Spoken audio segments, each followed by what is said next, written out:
Capítulo 4. Dificuldades e lutas.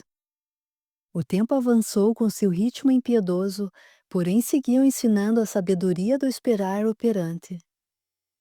Versos que ainda acreditava nas mortes de Tarquínios e Marcelos, beneficiava-se ao apoiar os agrupamentos de religiosos que combatiam os seguidores do Cristo, utilizando-se de meios escusos. Naquele belo crepúsculo, Ruth, Marcos Aurelius e Judite mantinham-se em casa, onde os doentes exigiam trato e dedicação. A esposa do apóstolo atendia a todos com carinho, enquanto Marcos Aurelius a auxiliava, escutando-lhe narrativas dos feitos do Senhor. Juntos, eles levavam palavras de conforto e coragem para aqueles que ali estavam. A serenidade companheira daquela casa humilde foi, de súbito, rompida pela inesperada visita de uma legião de fanáticos, instigada por sacerdotes do sinédrio e apoiada por versos. Percebendo a gravidade da situação, o jovem patrício dirigiu-se em um tom pacífico ao homem que lhe parecia ser o líder. "O que quereis aqui?" "Procuramos Simão Pedro e Bartolomeu. Sabe onde estão?" "Desconhecemos o paradeiro deles", respondeu Marcos Aurelius, tentando proteger os amigos. "Somos apenas uma casa de auxílio aos enfermos e nada poderíamos ajudar nessas buscas." Ruth aproximou-se e o soldado, olhando para um dos seus subordinados, exclamou enfurecido: "Estão mentindo! São cristãos e sabem onde podemos encontrá-los. Matem a todos, destruam tudo e incendeiem esse lugar." Um cenário terrível se estabeleceu. A casa transformou-se em campo de horrores. Os soldados, empunhando lanças, matavam os doentes nos leitos. Crianças eram arrastadas para o lado de fora, onde eram mortas cruelmente. Mulheres, chorando desesperadas, viam seus filhos nas mãos dos tiranos. Marcos Aurelius, nada podendo fazer, abraçou-se a Ruth. Inertes, eles silenciaram, orando e aguardando o momento em que a lucidez retornasse às mentes daqueles homens perversos. O chefe da caravana, atormentado pela resignação daqueles cristãos, disse com frieza: "E agora? Lembraste onde poderemos encontrar esses homens?" O chefe da guarda, segurando agressivamente Ruth pelo braço, gritou: "Malditos cristãos! Parecem mudos. Morrem e não fazem nada, não manifestam nenhum gesto de defesa. Isso me encoleriza profundamente." Enfurecido, ele retirou um punhal que trazia consigo e, não contendo seu ímpeto, vazou a garganta de Ruth, que lentamente caiu no chão sem um gemido. Diante do frio assassinato, Marcos Aurelius, tentando inutilmente salvar a veneranda, também foi golpeado de morte. O silêncio fez-se nesse momento. O tempo parecia ter oferecido uma pausa. Um clima de serenidade invadia o ambiente, fazendo com que o comandante da legião fosse tocado por um inusitado sentimento. Perturbado, ordenou aos demais que se retirassem do local. A paz que envolveu toda a casa foi trazida pelos emissários celestes, que no invisível recolhiam as vítimas do massacre e calmamente encaminhavam-nos com extremo amor. Apolônios, acompanhado de Helena, aproximava-se de Ruth e Marcos Aurelius. Com carinho, estendeu as mãos para eles. Sua voz se fez ouvir como bálsamo de luz e conforto.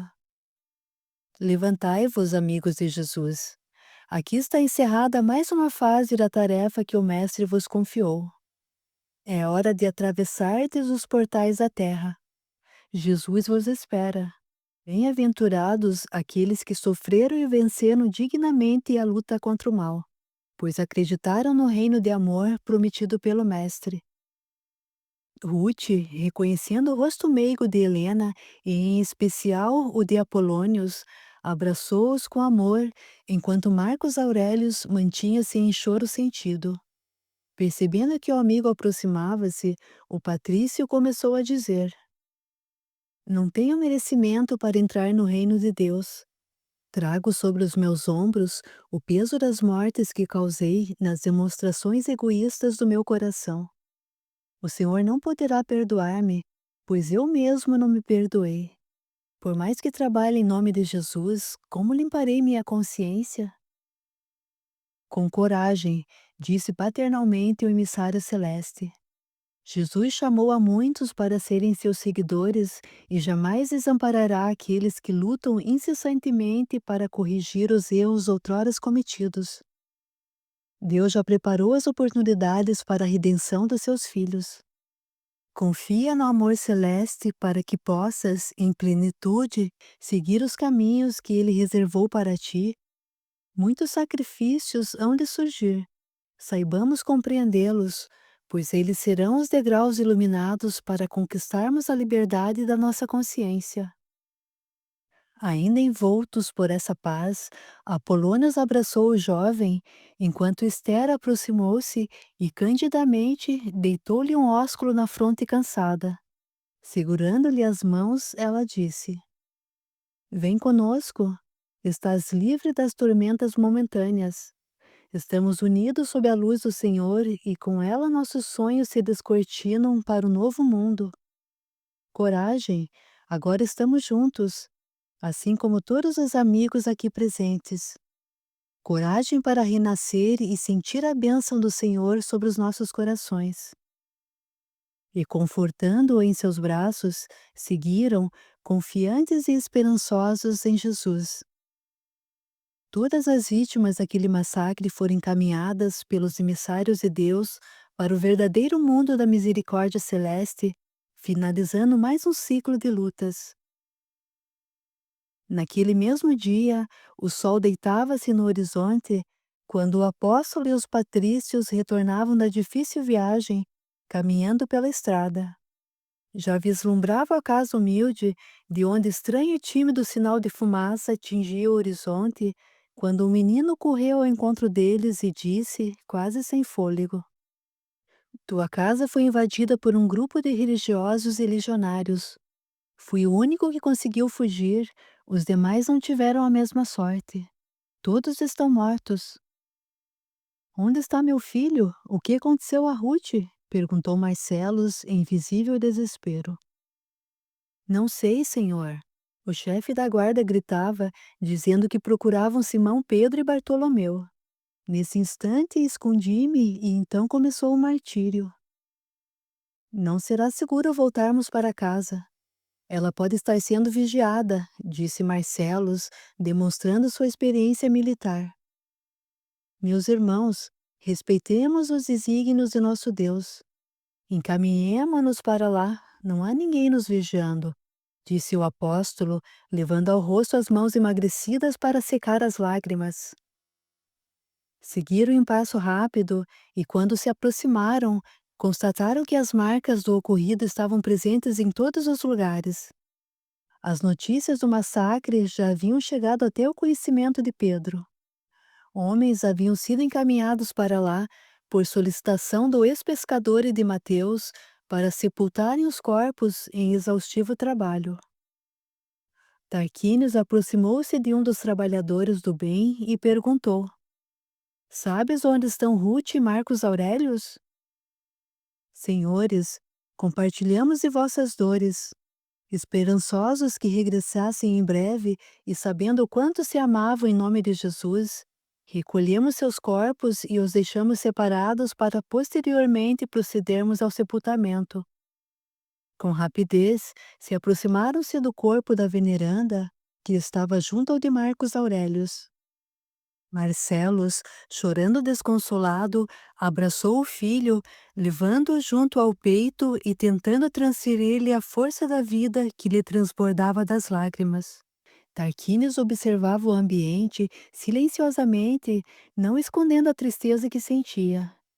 Bartolomeu, caminhando atordoado, ajoelhou-se em prantos, tomando nos braços o corpo inerte da companheira de muitos anos. Senhor Jesus, o meu sofrimento não se compara com o que tiveste por nós. Auxilia-me para compreendermos os acontecimentos desse dia. Derrama as tuas bênçãos sobre nós. Recebe em teu coração a mulher que me presenteaste nesta vida. Com ela compartilhei todos os ideais de fé e de amor ao próximo. Permita-me morrer como ela, trabalhando em teu nome. Somente assim estaremos unidos na eterna vida que prometeste. Faz-me forte para que a sombra do desânimo não resida em meu coração. Perdoa-me o egoísmo de lembrar somente da minha dor. Imploro-te, Senhor, por aqueles que, em busca do alívio para a doença da carne, encontraram hoje a paz da morte nesta casa por meu nome. Diante dos nossos olhos, não poderia esquecer-me do amigo Marcos Aurelius, que foi fiel colaborador da causa cristã. Ampara-o, Senhor, assim como a todos os teus filhos que suplicam por misericórdia. Uma atmosfera de paz envolveu os presentes na sala humilde, confortando-os. Apolônios, expandindo-se em luz, abraçava-os carinhosa e amorosamente. Marcelos, abrindo os olhos, viu a imagem meiga do emissário de Jesus e, olhando para Tarquínios, tentou descrever o que via. Por Deus, tenho a visão de Apolônios. Certamente, redarguiu o apóstolo, ele é um fiel cristão onde quer que esteja, e como amigo devotado não nos abandonaria nesse instante. Percebendo que ele, ao ouvir o nome do emissário de Deus, perturbava-se, Bartolomeu aproximou-se. O dom divino está em aprendermos a esquecer os nossos erros. A própria vida nos transforma em réus quando acreditamos ser juízes. Ele, com seu coração puro, jamais cobrar-te-á por teu passado insano. Porém, carregarei o peso de muitas faltas. Minha vaidade cegava-me diante daqueles homens nobres e puros que Deus colocou à minha frente. Assassino não é somente o que executa a sentença, é também aquele que a ordena e depois a omite diante da existência. Apolônio se fez visto por Bartolomeu. Os patrícios, com os olhos cerrados em preces sentidas, soluçavam. O apóstolo, contemplando a imagem amiga, agradeceu. Que Deus seja louvado por me fazer merecedor desta visão. Em meio a uma luz azulada, o emissário divino partiu em silêncio, derramando sobre eles o consolo para suas dores. Após alguns instantes, Bartolomeu encheu-se de ânimo, como lhe era habitual. Demonstrando força e coragem, levantou-se e disse: Iremos ter com Simão Pedro cuidadosamente, pois ele também é procurado, assim como eu. Lá definiremos o novo roteiro a seguir. Que a fé continue constante em nossos corações. Assim, eles acompanharam o sepultamento de seus amores e seguiram para a casa de Pedro. Ao chegarem, foram recebidos pelos apóstolos ali presentes. João e Mateus encaminharam-nos para um local nas proximidades que servia de refúgio para os cristãos procurados, onde encontraram Pedro orando, envolvido por uma serenidade e harmonia celestiais. Com carinho e amor paternal, aproximou-se. Que Deus esteja presente entre nós e vos abençoe hoje, amanhã e sempre. Soube do ocorrido com nossos amigos de fé, em especial tua esposa e o jovem Marcos Aurelius. Tenhamos bom ânimo e suportemos a dor como nosso Senhor nos ensinou. Não olvidemos que o próprio Cristo nos pediu calma, pois nossos destinos ainda estão presos à terra. Nossas tarefas não foram concluídas e necessitamos seguir as orientações do Mestre quanto ao rumo da boa nova que ele nos trouxe. Todos possuímos compromissos intransferíveis e não estamos sós. O Consolador renascerá como ele prometeu. Sigamos os caminhos que nos são apresentados sem odiar nossos verdugos. Ensinemos cada filho de Deus para que possa um dia seguir o caminho até Deus. Somos aprendizes da causa nobre, não nos deixemos consumir por revoltas infundadas. Façamos brilhar a luz dos ensinamentos celestes em nós mesmos. Somente assim manteremos a chama cristã viva em tudo e em todos. Apesar dos acontecimentos tristes, trago grande felicidade, disse Bartolomeu. Nas terras dos faraós, apesar de todos os esforços que despendemos, não esperávamos obter êxito. Acreditávamos que ainda não haveria espaço para a verdade do Senhor. No entanto, enfim alcançamos o sucesso e deixamos o agrupamento, liderado por Ramur, que muito contribuirá para a divulgação dos ensinamentos de Jesus no Egito. Filipe seguiu para a Grécia, mas confesso-me preocupado, pois a resistência do povo grego ainda é grandiosa. Jesus, caridosamente, orientou-me para continuarmos sem medo a propagação de sua luz. Não te preocupes, não desistiremos da Grécia. Filipe se encarregará do trabalho naquela região. Marcos irá se dedicar ao povo egípcio. Nota da médium.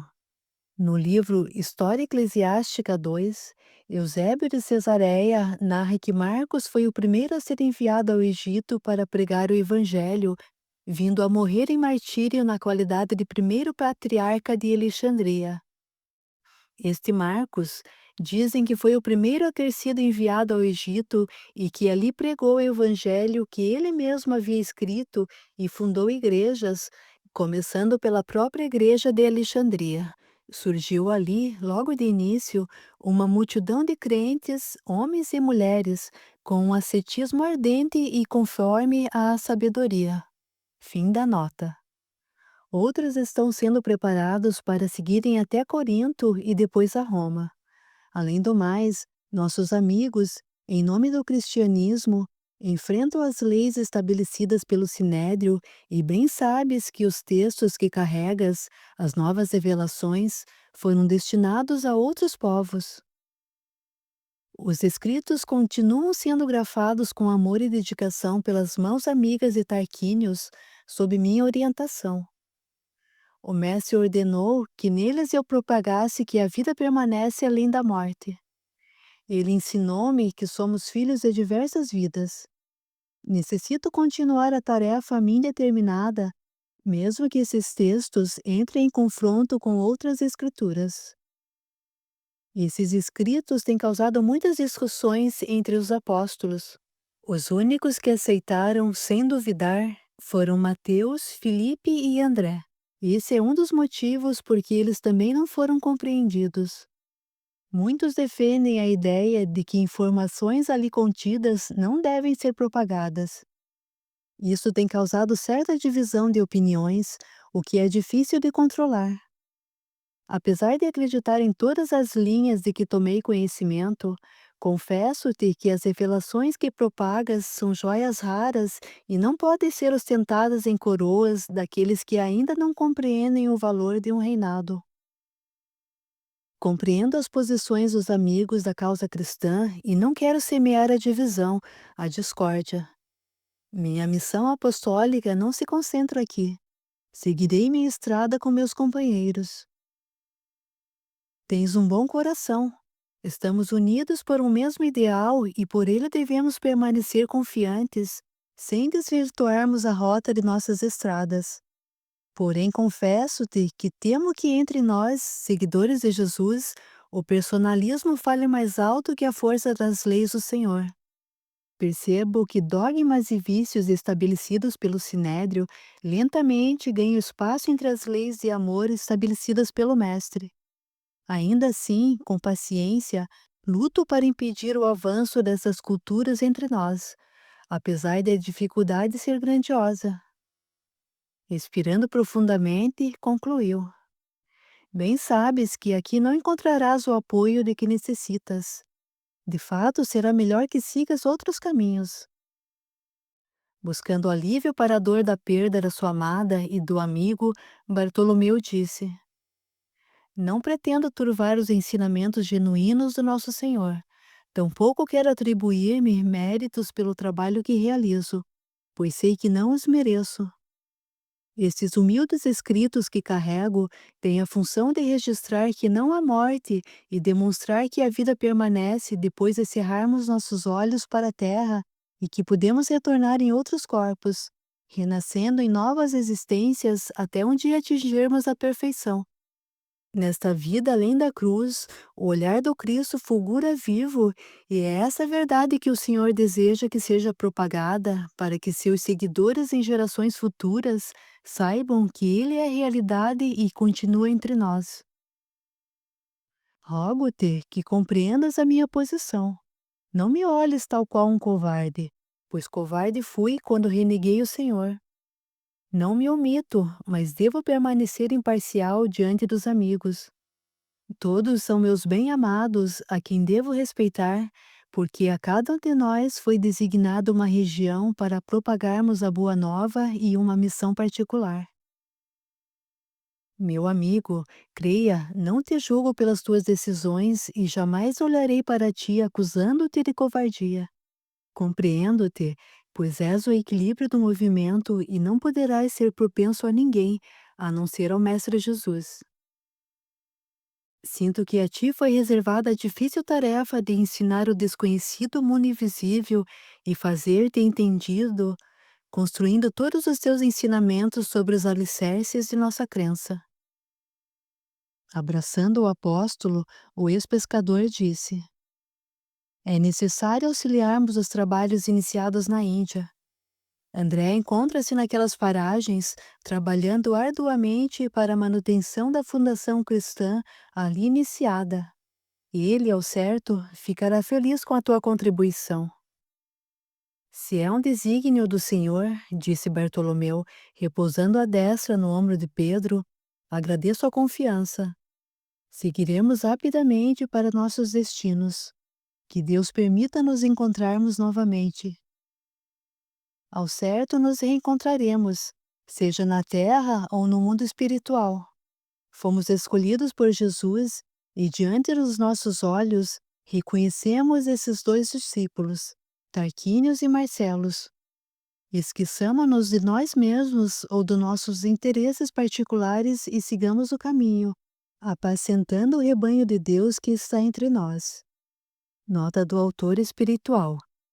Pedro, capítulo 5, versículo 2. Atendamos aos desígnios do Mestre, cuidando não com força ou violência, mas espontaneamente, sem ganância, mas com amor. Esse foi o nosso chamamento celeste. O silêncio do ambiente foi interrompido pela voz de Mateus. Trouxe-lhes algumas provisões para a penosa viagem, assim como uma cópia das Escrituras em hebraico por mim redigidas. Leve-a contigo e faça com que sejam conhecidas por muitos. Marcelo segurou o pequeno embrulho, agradecido e emocionado. Já noite alta, os amigos se despediram. Partiram, levando em seus corações a dor da separação, mas conscientes de suas missões, firmando votos de fé e amor pelo Cristo. Capítulo 5. Sublimes aprendizados. Refeitos das fortes emoções provocadas pela separação de Ruth e Marcos Aurelius, os amigos seguiram para a Índia, para realizarem a evangelização como Cristo havia designado. Levavam consigo os pergaminhos recebidos das mãos de Mateus. À noite, buscavam a claridade lunar para fazerem as preces e lerem os textos da Boa Nova. Entre privações, dormiam ao relento sobre as folhas secas das árvores. Caminhavam por longas estradas, enfrentando o calor do dia e o frio da noite. Alimentavam-se com frutos silvestres e continuavam em frente, assegurados por uma fé inabalável. Contudo, a limitação sofrida fez com que a saúde de Tarquínio se abatesse. De vez em quando, ele padecia de uma febre alta e a viagem se tornava lenta e por vezes sombria.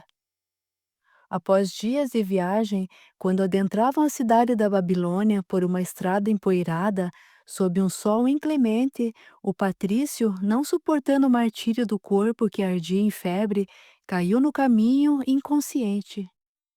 Ajude-me! exclamou o apóstolo, segurando-lhe a cabeça. Marcelos correu para auxiliar o amigo. Sem hesitar, levantou-o em seus braços enquanto Bartolomeu elevava o pensamento em uma oração silenciosa. Assim como os outros apóstolos, ele possuía o dom espiritual de curar enfermos e afastar os espíritos do mal. Calmamente, impôs a destra sobre a fronte do enfermo. Após alguns instantes, ele despertava com a febre reduzida. Marcelos observava com respeito e admiração. Já havia presenciado vários feitos de Bartolomeu. Então disse: Que Deus te abençoe. Precisamos procurar um lugar para descansarmos. Seguiremos viagem pela manhã. Tarquínios, ouvindo, respondeu com dificuldade: Agradeço a preocupação por parte dos vossos corações. Porém, devem seguir sem mim, pois eu lhes atrasarei a viagem. A causa do Cristo é mais importante agora. Se Deus nos uniu para essa missão, disse o apóstolo com segurança, seguiremos juntos. Além do mais, pela manhã já estarás curado e nós também necessitamos de repouso. Assim, caminharam um pouco mais até se depararem com uma casa humilde à beira da estrada. Bartolomeu caminhou em direção ao homem magro e um jovenzinho que cuidavam da pequena plantação. Senhor, por misericórdia, necessitamos de um pouco de água para o amigo que está enfermiço. Entremos, esse homem está febril, disse o homem, correndo prontamente para auxiliar Marcelos, que sustentava o amigo em seus ombros. No interior da casa, outra criança, com menos de 5 anos, estava deitada em um leito improvisado, brincando com uma mulher. Exaustos, os viajantes receberam alimento e descansaram junto ao leito. Novamente, Tarquínios foi visitado pela febre intensa. A veneranda socorria da forma que podia. Marcelos, preocupado, espantava-se com a calma de Bartolomeu, sempre orando e, por vezes, impondo a destra na fronte do amigo. Num ímpeto, sem conter as lágrimas, o romano exclamou: Ele está morrendo. Tenho-o na mais alta estima. É mais que um amigo, é um irmão que Deus me presenteou. Trago em meu coração a dor pela morte de meu filho. Sei que Jesus o amparou e isso me faz tranquilo. Porém, no amigo e irmão aqui presente, encontro a força para continuar e creio que não suportarei a sua ausência. Acalma-te, disse o apóstolo cheio de esperança, confortando-o.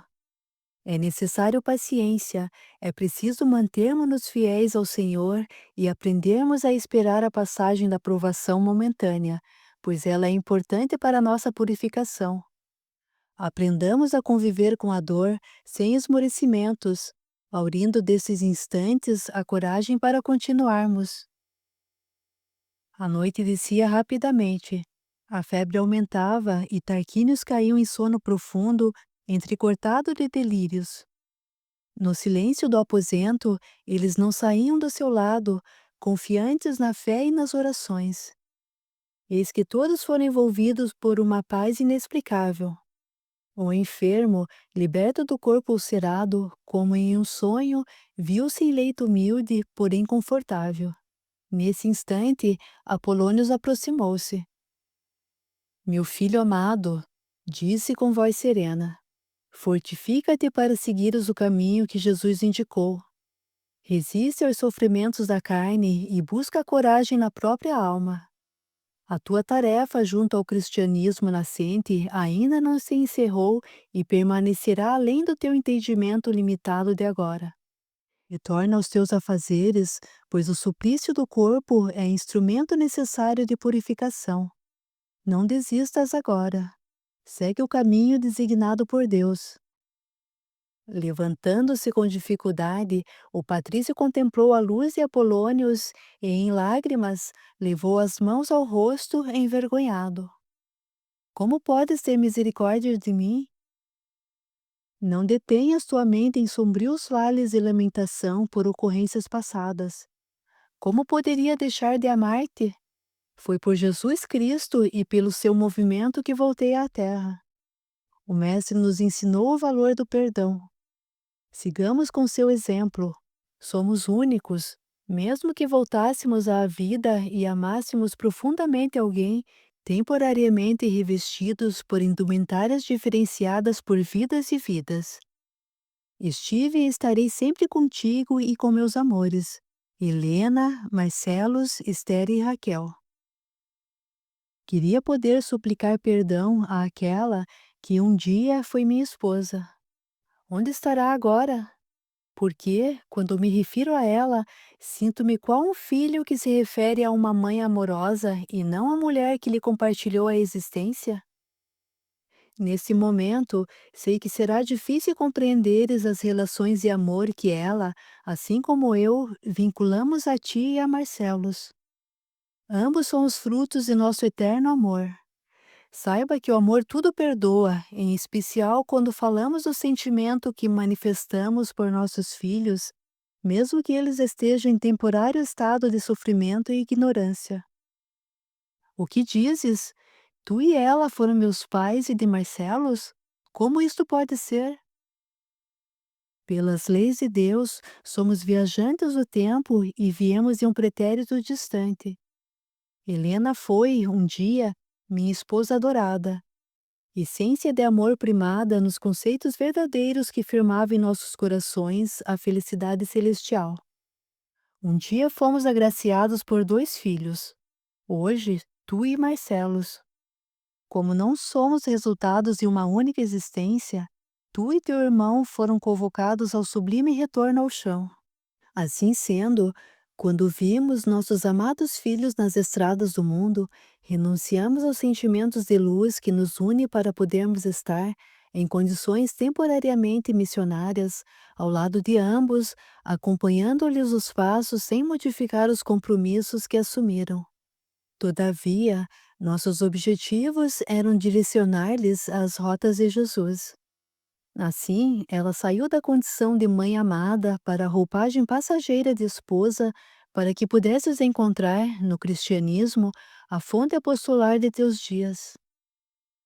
Ó Deus, por que sentenciamos nossas vidas ao cativeiro de nossa própria ignorância? São corações misericordiosos e benditos, mas quais são os motivos que nos unem? Estamos vinculados por tarefas apostólicas intransferíveis. Levar a boa nova e manter viva a chama do cristianismo que nos une e fortalece para vencermos as sombras dos nossos erros ou desenganos. Será que um dia poderei reencontrá-la? Ela terá coragem suficiente para enfrentar o carrasco de sua vida? Um calor suave foi sentido por Tarquínios. Era Helena, meiga e tranquila, que o abraçou com carinho maternal, deitando-lhe um ósculo na fronte. Como um filho redimido diante de amados pais, ele se ajoelhou. Apolônios e Helena, unidos, colocaram as mãos sobre seus pulmões e, como por encanto, uma chuva luminosa misturava-se em coloridas gotas de amor. Refeito e agradecido, colocou-se de pé. O emissário celestial, percebendo que as forças do patrício retornavam, disse: Filho amado, volte e cumpre a vontade de Deus. Em breve estaremos todos reunidos novamente.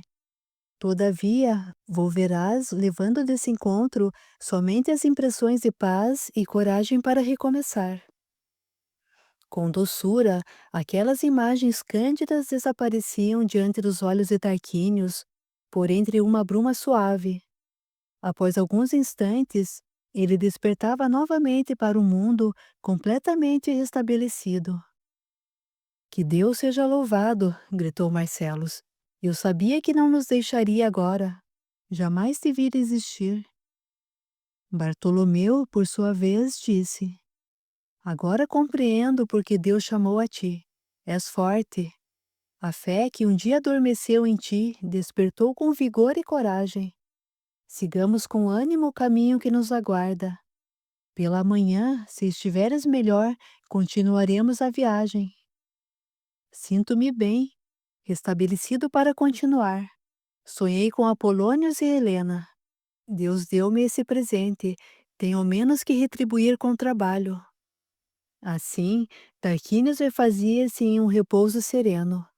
Marcelos, exausto, acomodava-se nas proximidades em busca do descanso necessário. Enquanto isso, a noite seguia e o apóstolo quedava em oração. Nas primeiras horas da manhã, eles se preparavam para a viagem. Joana, a veneranda que os hospedou, com lágrimas nos olhos, dirigiu-se a Bartolomeu. Afeiçoei-me aos vossos corações. Somos seguidores do Cristo.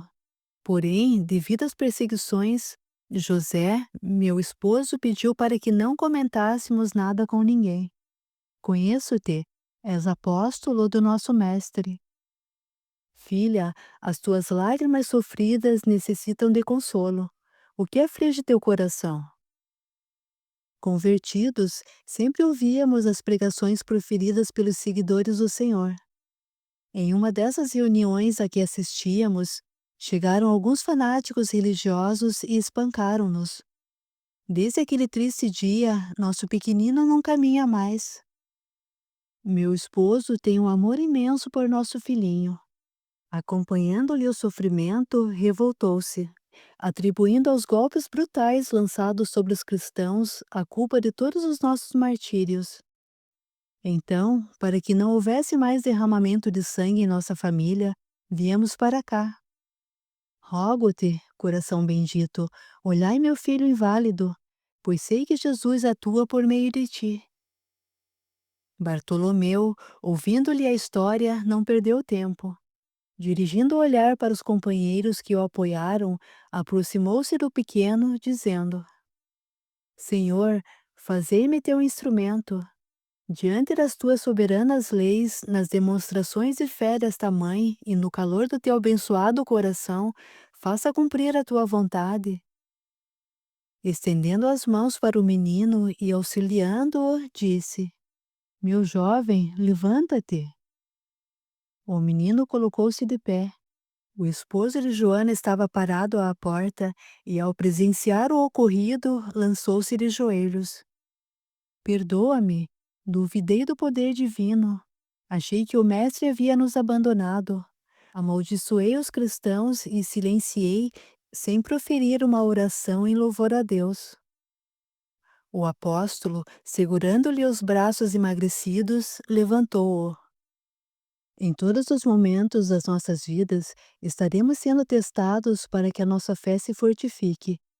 Deus, sabiamente, lança sobre as nossas almas os testemunhos, de forma que demonstremos que somos seus filhos fiéis, que não reclamam ou se revoltam diante das dores temporárias a que estamos expostos.